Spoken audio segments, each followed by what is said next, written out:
সাথীর শ্বশুরবাড়ি।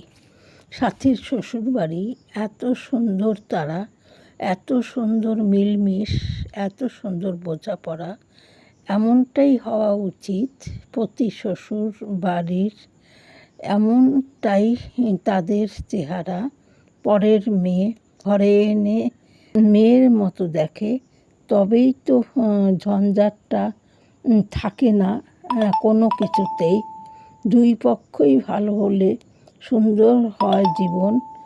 শাশুড়ি মা একটু বুঝুন, আপনার তো মেয়ে আছে, তার কিছু হলে পরে আপনার কি হয় মনটা? কেন পরের মেয়ের বেলায় হয়, কেন উল্টোটা?